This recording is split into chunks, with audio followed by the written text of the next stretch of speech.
right, welcome back to the verdict. All the information is just coming in thick and fast, and by all means, we'll go ahead. We've got our correspondent now, Chimeze Nyocha. He is in Kaduna. Well, one of the states to watch as well. Let's hear what he's bringing up at this moment. Chimeze. Residents of Kaduna State are getting set for tomorrow's election. Although they are hoping for the best to happen tomorrow, they are also preparing for the worst. And most of them have embarked on last-minute shopping to ensure that they stock their homes with food items and other essentials. This is to avoid being caught off unawares in case of any outbreak of violence. By the grace of God, the election will be free and fair, and I think the government has tried their best, and the election people also, INEC, are also trying to study what happened in the previous week and to try to at least adjust themselves. So they have told us that they are prepared for the election, and I think the people in the town also are aware, and that I'm confident that if they will stand by their words, things will go on, it will be free and fair. Talking about security, not less than 13,000 policemen are to be deployed for the election come tomorrow, and they will be complemented by civil defense and immigration officials who will be deployed to the various polling units across the state. And in terms of the external security outside the polling units, soldiers and other military personnel will also be deployed to flashpoints, particularly in Birningware, Kajuru, and Chikun LGAs, where there have been crises in recent times. Most of the voters who registered outside the state capital have started traveling to their various villages where they registered. This is because tomorrow there won't be any movement, and they have only today to travel to enable them participate in the election. And for now, everywhere is calm. People are moving about their normal activities, hoping that tomorrow's election will be peaceful and credible. Oh, yes, indeed, Chimeze. You use that word that Gimba doesn't like. We hope that it will turn out well. But we have to just keep hoping. Hope is not a strategy. No, hope is not a strategy. Hope doesn't work. But Kaduna State, instructively, very interesting state. You know, it has this north-south dichotomy in play in Kaduna State, especially southern Kaduna to the northern part of the state. And how the issues of security have really played a major role in defining how voters will vote tomorrow. Well, at least at the moment, all is calm, and we're hoping that the security agencies will keep that watch. We will keep watching the state as well to bring you any information of anything going on there. But Mr. Gunye, about what Bish and the role of security agencies, how they're coordinating themselves. Well, much as the IGP may not have refuted the statement by the army saying we were invited, but did anyone even expect him to refute it, that the army they invited the army? I'm not expecting him to refute it because of the politics of the statement itself. The relationship between the military and the police on the part of the police, more or less, has been a kind of relationship of subservience. People in the security circle who want to talk about it, but that's likely the truth. But there's something that Mr. Johnson has said at least twice, which bothers me a lot. And this, the talk about the police inviting the military to come and participate in the election. I don't think that the Chief of Army Staff should go that route, because historically, that statement brings back very terrible memory about our political system. In 1966, following the January 15 coup, the military, Aguin Rosie, who became the head of state, stated that it was the civilians that invited them to come and take over government. You know, following the murder of Tafawa Balewa, Okotie Ebo, the Sultan of Sokoto, Akintola in the West, and all that, the remnants of the Balewa's government just converged in Lagos Marina, and then they gave them a paper to start saying that they were inviting the military. So that war, the police invited us. it shouldn't be used because obviously the police didn't invite them. Nigeria will be willing to see the letter of invitation. Is that your legal person speaking now? Don't say that. You know, there is a president in the country who is the commander-in-chief of the armed forces. He can own it by saying, as the commander-in-chief, because, you know, the police, the military is not subject to police directives and you know, order now. That's naturally. It's but naturally. For election purposes, they are supposed to be.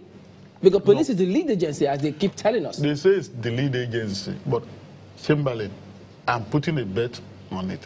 The role the military is playing in this election is not dependent on the invitation the police force may give them. But on what? On what has been happening in the country. Look, I like this kind of thing.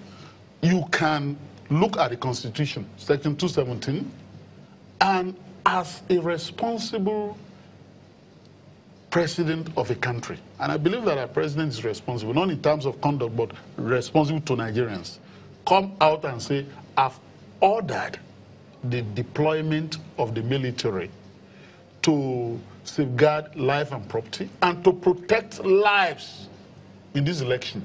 Obviously, the police is not in a position to contain all the violence that may come in the course of this election.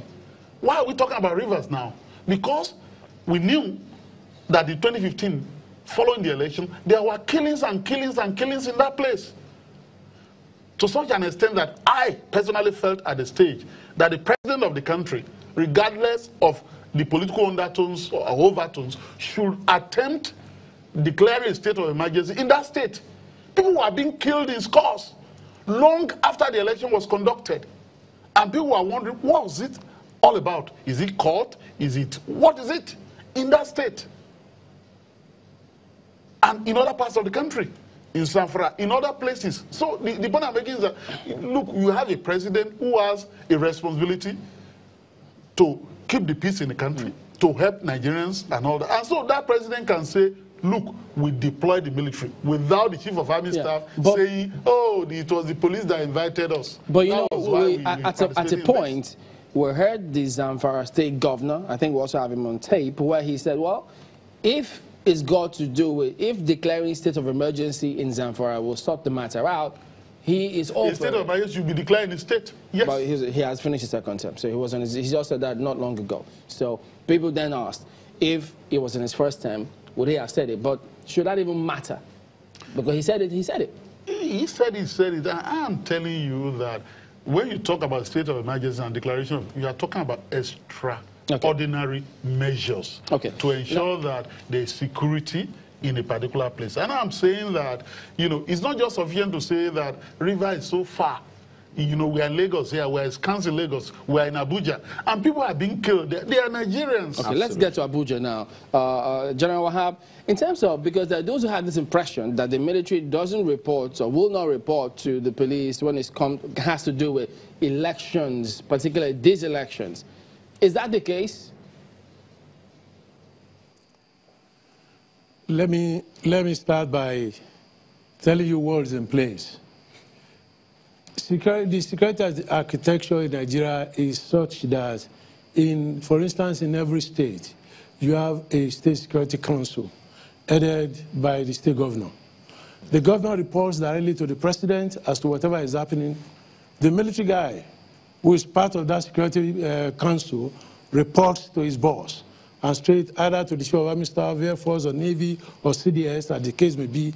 The police has the line of report, and the SSS has their own line of report, virtually all the agencies. So when there is an issue and there is a need for the military to come in, the police are to report that, look, we cannot continue with what is happening, and we need assistance of the military. So the president gives the go-ahead. Since 2003, let us take ourselves back to 2003. The military has been deployed in Nigeria in internal security operations, and since then they've not been withdrawn. So when an election is coming, everybody meets or converge in INEC headquarters, and everybody's responsibility is given. So when the police, who are the lead agency, are there, if there is a problem, and the problem cannot be contained, they will call on the army guys who are, or the Air Force, the naval charge who are around, that they should come in and assist them. Right. I'm sure that's one of the reasons, one of the points the Chief of Army Staff might have been making yesterday. But the deployment is authorized by the president. He has the right to deploy the armed forces. And it is based on requirements from whatever state. In 2011, Army headquarters wrote to withdraw virtually all soldiers, all military personnel on the streets of Nigeria. The state governors wrote, I know of a particular one from the Southwest who said, if you withdrew the military from the streets, there will be anarchy. And since then, we've not withdrawn military guys. So when election is coming, everybody will meet, and the roles and responsibilities of everybody will be spelled out. And when you come in... Let me bring in... Unfortunately... my apologies. I need to bring in Bish Johnston to give us his concluding thoughts before we go. Bish, go ahead, please.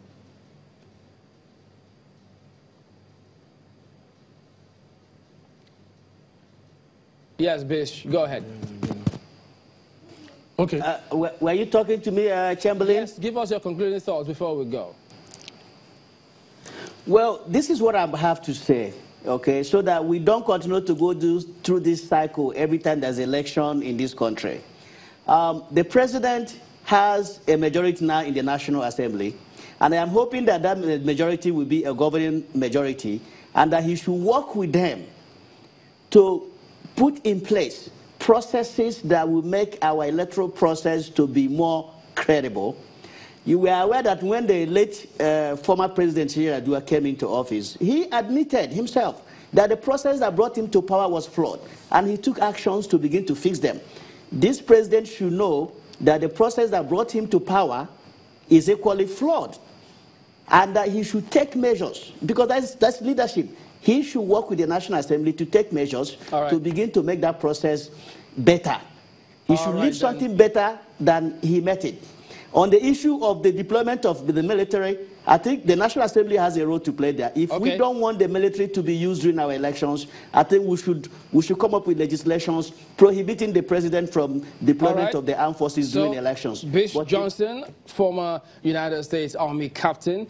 We've also had Major General Garba Wahab, former Chief of Army Administration and former Director of Operations, GOC 1 Division, Army Headquarters, who joined us from our studios in Abuja, and then GT Ogunye, a legal practitioner, and the Channel TV's election consultant. Gentlemen, thank you all for your insights today on the verdict.